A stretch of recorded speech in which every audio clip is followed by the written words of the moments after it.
शाम की नर्म धूप और दूर दूर तक फैली सब्ज घास, रंग बरंगे फूल, लहलहाती झाड़ियां। कालू का तो इस चरागाह से जाने का दिल ही नहीं चाहता था। इसका दिल चाहता था कि हमेशा के लिए इसी चरागाह में रह जाए।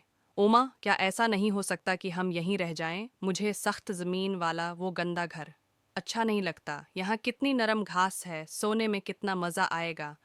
जब भी कालू इस चरागाह में आता, अपनी माँ से वह यही जिद करता था, नहीं बेटा, घर जैसा भी हो हमारा मुहाफिज होता है। घर में हमारा मालिक हमारी हिफाजत करता है। यहाँ रात में भेड़िए आते हैं जो बिकरियों को खा जाते हैं। अब हो अमा ख्वाह मखवाह ही डराती रहती हैं। मैंने तो आज तक कोई भेड़िया नहीं देखा। कालू मना ही मना में बड़बड़ाया, आज तो मैं ज़रूर यहीं रहूँगा। कालू ने दिल ही दिल में फैसला किया। इसके चेहरे पर एक शरीर मुस्कुराहट थी। जब मगरिब का वक्त करीब आने लगा तो चरवाहे ने सब बिकरियों को एक जगह जमा किया और घर की तरफ हाँकने लगा। कालू जल्दी से एक घनी झाड़ी में छिप गया।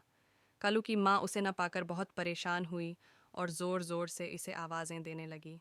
इसकी घबराहट देखकर चरवाहे को भी कालू की गैर मौजूदगी का पता चल गया। चरवाहे ने उसे हर जगह ढूंढा, दरख्तों और टेलों के पीछे, झाड़ियों में, लेकिन उसे क्या मालूम था कि कालू कांटेदार झाड़ियों में छिपा हुआ है और चरागाह में रह जाने की खुशी में कांटों की चुभन भी बर्दाश्त कर रहा है। काला होने की वजह से वो झाड़ियों में बिल्कुल नज़र नहीं आ रहा था। चरवाहा कालू को ढूंढ ढूंढ कर थक गया और अब अंधेरा भी होने वाला था, इसलिए वो बिकरियों को लेकर घर की तरफ चल दिया। कालू की अम्मा बहुत परेशान थी। वो बार बार पीछे मुड़कर देखी थी कि शायद कालू वापस आ जाए, लेकिन वो नहीं आया। सबके जाने के बाद कालजो झाड़ियों में से निकल आया। अब वो बहुत खुश था। कभी इधर छलांगे लगाता, कभी इधर उधर देखता, कभी दरख्तों पर अपने छोटे छोटे सेंगों से टिकरे मारता और कभी घास पर कलाबाजियाँ खाता।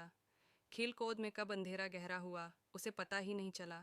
इस वक्त उसे होश जब आया जब दौर से किसी भेड़िए की आवाज़ सुनाई दी। फरी के बाद दीगरे कई भेड़िए चलाने लगे। कालू ने सोचा कि इसे फौरन घर भाग जाना चाहिए, लेकिन अंधेरे में कुछ इसकी समझ में नहीं आया। वो फैसला नहीं कर पाया कि इसे किस तरफ जाना चाहिए। इसने चारों तरफ देखा। खूबसूरत चरागाह अब उसे बहुत खौफनाक नज़र आ रही थी। से ऐसा लगा जैसे झाड़ियों और बड़े बड़े दरख्तों के पीछे बहुत सारे भेड़िए छिपे हुए हैं जो किसी भी वक्त निकलकर इस पर हमला कर देंगे और उसकी बोटी बोटी करके खा जाएंगे। कालू ने जोर जोर से चलाना शुरू कर दिया।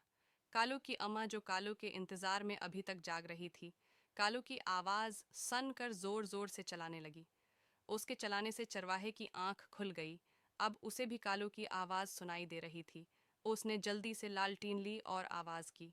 सम्मत दौड़ लगा दी। दौड़ से लालटीन की रोशनी देखकर कालू की जान में जान आई। वो रोशनी की तरफ दौड़ने लगा और जल्द ही वो चरवाहे के पास पहुंच गया। चरवाहे ने प्यार से उसकी बेट थपथपाते हुए कहा, कालू तू बहुत शरीर हो गया है, आज तूने मुझे बहुत परेशान किया। कालू मोहब्बत से अपना सिर इसकी टांगों से रगड़ने लगा। जब कालू घर आया तो उसने अपनी उम्मा से माफ़ी मांगी कि आइंदा वो बड़ों की बात माने लगा। उसकी अम्मा ने उसे खूब प्यार किया। आज कालू को ये गंदा सा झोंपड़ा बहुत खूबसूरत और पुरस्कुन लग रहा था। वे अपनी अम्मा के साथ लेटकर मीठी नींद